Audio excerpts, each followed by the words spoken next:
Qirg'iziston musulmonlari diniy idorasidan chiqqan fatvo bo'yicha zakotni nisobi, ya'ni shariati islomiya bo'yicha 85 gram oltinni qimmatiga ega bo'lgan odamga zakot vojib bo'ladi. Qirg'izistonda 85 gram oltinni bahosi 722.500 so'mni tashkil qilar ekan. Ana shu 722.500 so'm pulga ega bo'lgan odam 40 dan birini zakot qilib beradi. Ana endi sadaqai fitrni bu yilgi nisobi bug'doy o'lchami bilan bo'ladigan bo'lsa, kishi boshiga 60 so'mni tashkil qilar ekan.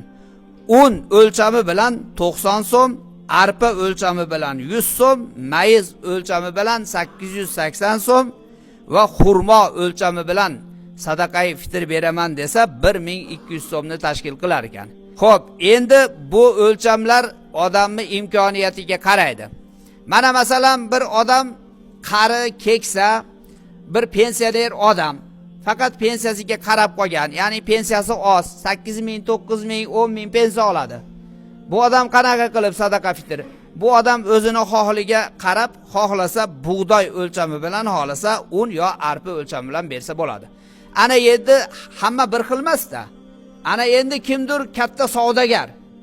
Bular nima qiladi? Bular albatta bug'doy o'lchami bilan bermaydi-da. Bular o'sha qilayotgan, ya'ni tijoratiga qarab hech bo'lmasa mayiz yoki xurmo o'lchami bilan berish kerak. Ya'ni aytmoqchi bo'lganimiz, o'zimiz aldamasligimiz kerak. Bu shariat to'g'ri 60 so'mdan bug'doy o'lchami bilan yoki 80 so'mdan 90 so'mdan mana arpa un o'lchami bilan bersak ham bu ham sadaqai fitrga o'tadi. Lekin savobi ulug'roq bo'lishligi uchun va Alloh taoloning berib turgan rizqiga shukrona bo'lishligi uchun imkon qadar o'sha ko'prog'ini, agar qo'lingizda pul ko'p bo'ladigan bo'lsa, ya'ni ko'proq tarafini olib, ya'ni miskinlarga sadaqat bergan yaxshi.